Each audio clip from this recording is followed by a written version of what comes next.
Well, hello, good people. Mark Holmes here, and as always, I want to say thank you all for watching, commenting, subscribing, and being part of the Jobu Sports Report. Without you guys, as well as you ladies, you know that this literally does not work. Hope you all are having a great day. Just a little bit of an update here.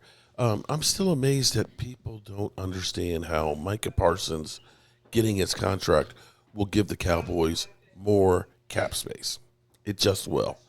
And so the question becomes is if they're going to get more cap space along with the 18 million that is the rollover money, then why are they getting more money? Let's go to the tape and we can figure this out.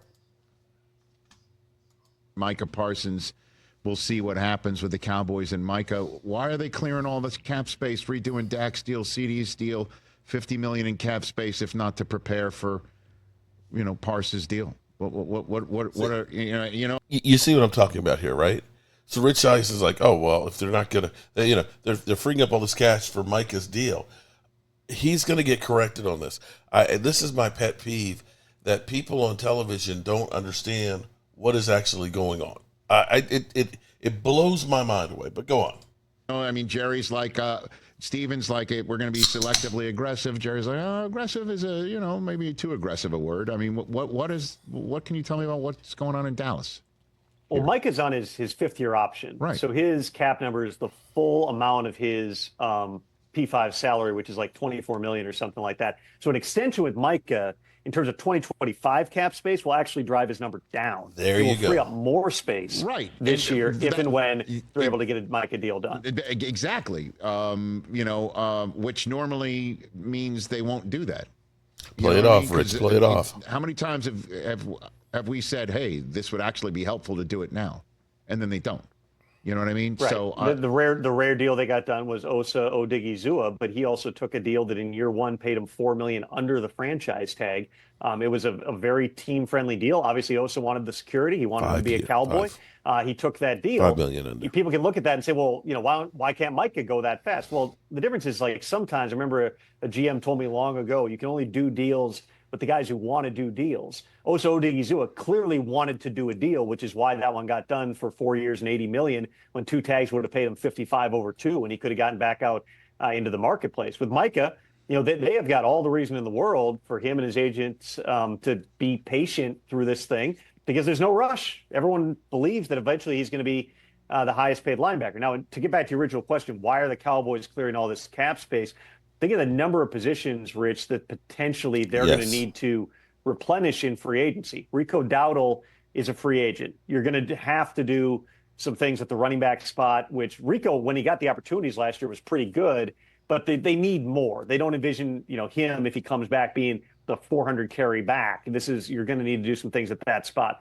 Wide receiver, opposite CeeDee Lamb. Brandon Cooks is a free agent. You're going to need to do more. I know they traded the 4th-round pick to get the receiver from Carolina last year, Mingo. That's kind of an experiment. That's a project. They're going to have to do something at the wide receiver spot. You just had Zach Martin retire, so you're going to have to address the offensive line. Defensively, you played with a bunch of young guys last year. You got some free agents like Jordan Lewis, who if he leaves, you're going to have to replace. DeMarcus Lawrence is a free agent. So what are you doing with those edge rusher spots? You're also playing a new scheme now with Matt Eberflus coming in. That's more of a scheme where you're going to invest in different positions than what you might have been doing in past years with Mike Zimmer and Dan Quinn. So there's a lot of different spots. They're going to need to do, some things in free agency here, as much as I know Jerry said something along the lines of, we're not going to use free agency to fill our holes. That's kind of what you do in free agency. You don't want to build through free agency, but if there's spots you can't address in the draft, that's when you do it. That appears to be what they're doing more than anything here. Dak's deal is built to every year tip it over. He's not giving up any money. Same thing with CeeDee Lamb. People misunderstand restructures. They're not pay cuts. You are converting salary to signing bonus, which can be prorated for cap purposes over the remaining years of the deal. That means, Rich, short-term flexibility. It also means somewhere out there, and the Cowboys have dealt with this before, every dollar you spend hits the cap eventually. So you're paying the piper years down the road, which makes clear the Cowboys are looking at this saying our window to win with this sort of top-heavy roster is right now. How much do they do? I would anticipate it's more than last year, but that's a pretty low bar to clear. Catch the Rich Eisen Show live. So let's go over here and let's go back a little bit deeper on this. Whom might they be looking at? First domino you think that's going to fall?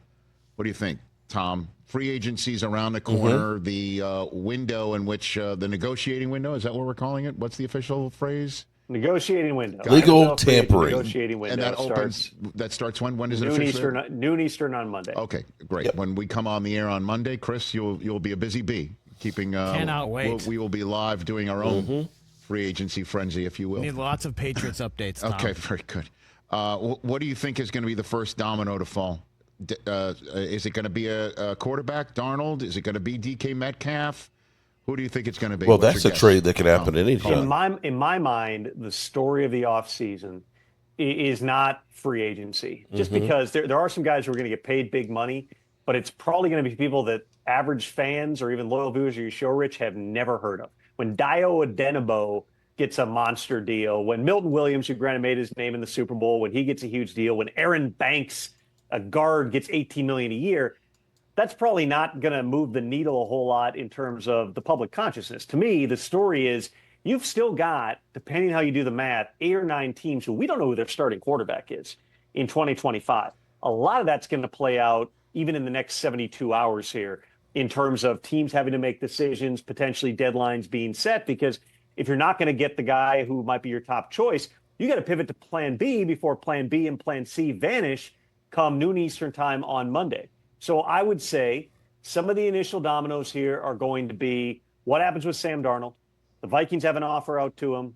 They have been in talks. They chose not to use the franchise tag, which is probably a pretty good indication that Sam Darnold's market is a little bit lighter than what people had been expecting on the outside. The Sam Darnold decided to go back on effectively a one-year deal in Minnesota and, be the guy until he's not the guy with J.J. McCarthy sitting there breathing down his neck. Does he decide I'm going to go someplace else, whether that's on another one-year deal or it's on a multi-year deal? There are several teams that have an interest level in Sam Darnold, but I don't get the sense that there's somebody blowing him away with a monster multi-year contract. Otherwise, you probably already would have had the Vikings pivoting off of that and going to the next thing. So that's one of the big dominoes here, which in turn impacts the likes of Daniel Jones, who would be in all likelihood plan B, in addition to obviously having J.J. McCarthy there. Yeah. Another big domino is in Pittsburgh, where Ian Rappaport said it the other day, they've been negotiating with Justin Fields. That appears to be plan A. But Russell Wilson's waiting to see what happens in Pittsburgh. Aaron Rodgers, to a certain degree, is waiting to see what happens in Pittsburgh. And then you've got some other unresolved quarterback situations around the league. Obviously, the Saints and Derek Carr, he's got a big vesting next week. Are they going to be able to work out some type of a modification to that contract? Do they eventually just bring him back on the existing contract? Those are some of the questions here. And then obviously, the Seahawks have talked with Geno Smith. They're going to do something to that contract. Is it something that's, to Geno's liking? Those are some of the moving parts that we've got that still have to be resolved here. So the quarterback is a huge part of it. And that's in addition, teams I didn't even mention there, the Titans, the Browns, the Giants, the Raiders, the Jets. All those teams need starting quarterback answers here. And those we just want to throw away Dak Prescott. Even in the next 72 hours here before we get to free agency.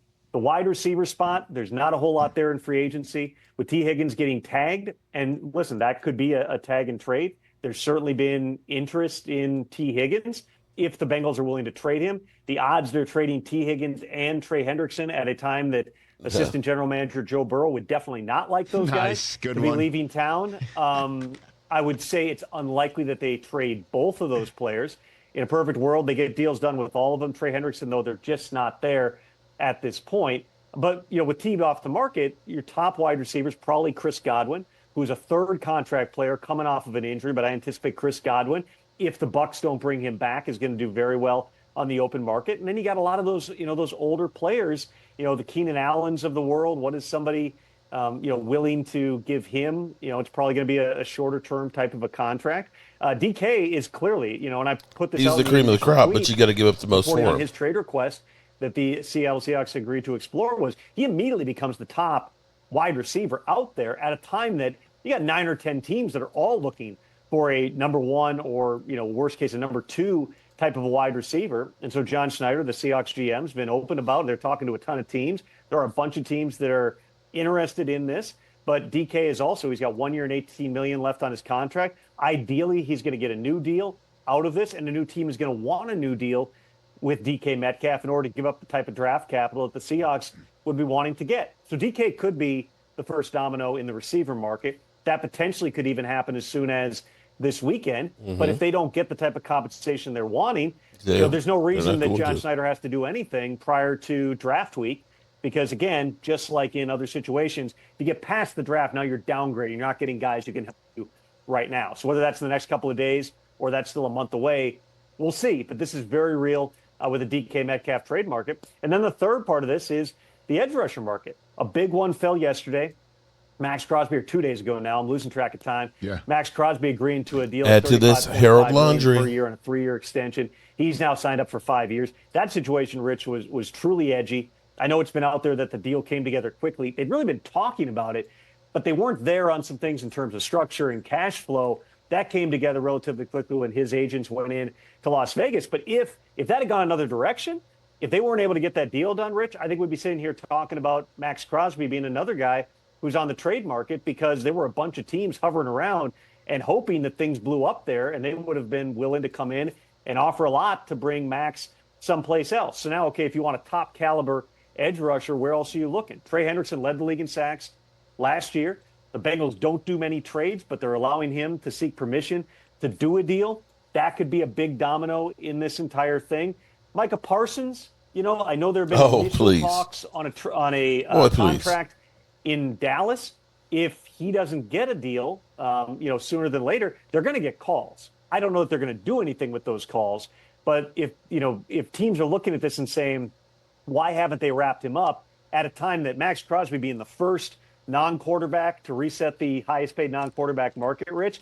Everybody else now, whether that's Micah Parsons, whether that's T.J. Watt in Pittsburgh, whether that's Aiden Hutchinson, Jamar Chase, of course, in Cincinnati, everybody's going to be looking at this going, why aren't they moving more quickly on Micah? I anticipate they're going to get calls as well, because if you're into that edge rusher market, you're either paying $18-20 million for Dio Adenabo from the Colts, again, not exactly a household name, or you're taking a swing on maybe some of those older pass rushers who are available, the Matt Judons and Hassan Reddicks and Chase Youngs of the world.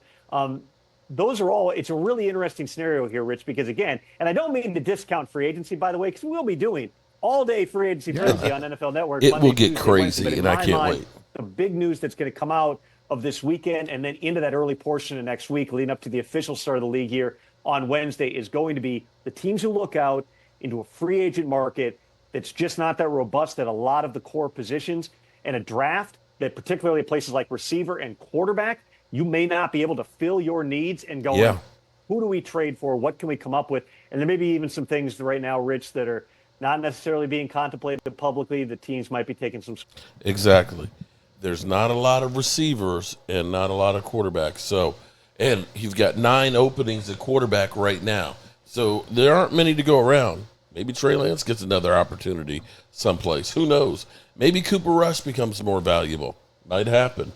But hold on to your hats, because come Monday, shit is going to get real. All righty, good people. As always, I appreciate each and every one of you guys. And I'll see you soon. Peace.